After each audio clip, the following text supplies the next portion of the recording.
and I am director of Redeemer, and I told everybody they should take bets as to how many times the rectors will cry this evening, because I tend to be sentimental, and how wonderful to see all of you. I'm so glad you're here. I have a couple of important announcements for you, things that are a little bit different. First of all, the way we take communion here at Redeemer is explained to you right before the actual part of communion in the bulletin. We will do a standing distribution, which means that I will be in the center, and you'll come to me, and then there'll be a chalice on each side, so you'll just go to the chalice, whichever side is the side you're sitting on.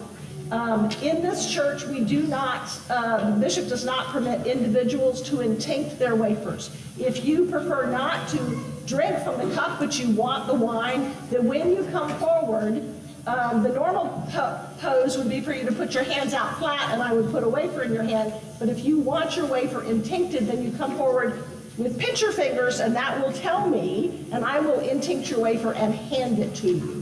So I appreciate your letting us know, because if you try and intinct your own wafer, they're going to send you back to me. So just so you're aware.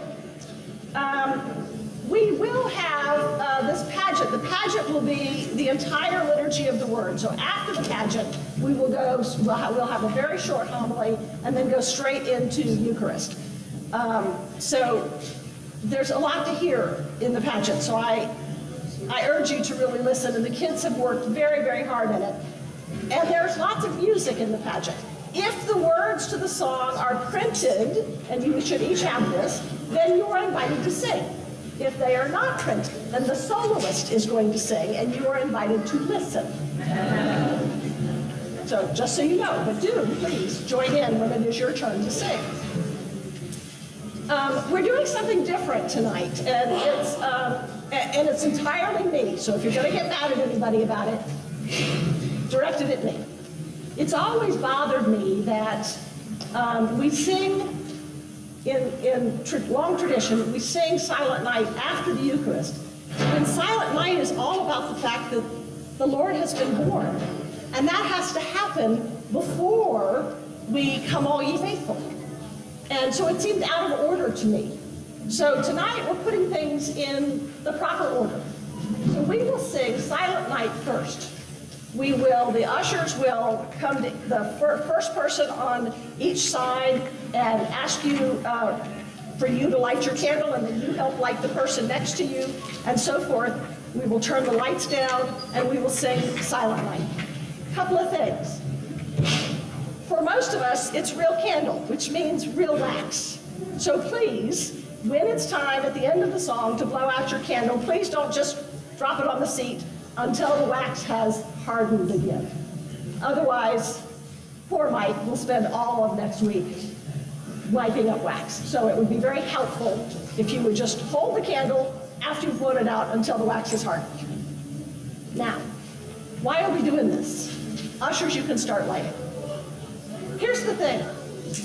Joseph and Mary had to walk 80 miles. That's the distance between Nazareth and Bethlehem. They walked, with Mary being 9 months pregnant.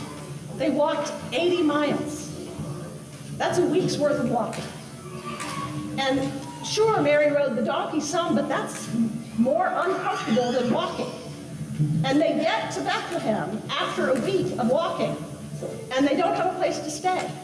And they finally find a stable where they're allowed to stay, and she goes into labor. Now, what happens when a woman goes into labor? Everything else gets quiet, right? Everybody else gets still so that the woman can have the baby in as much peace as possible. So that is what is happening. Mary has walked 80 miles. She is in the stable, and she gives birth. What a holy night that is.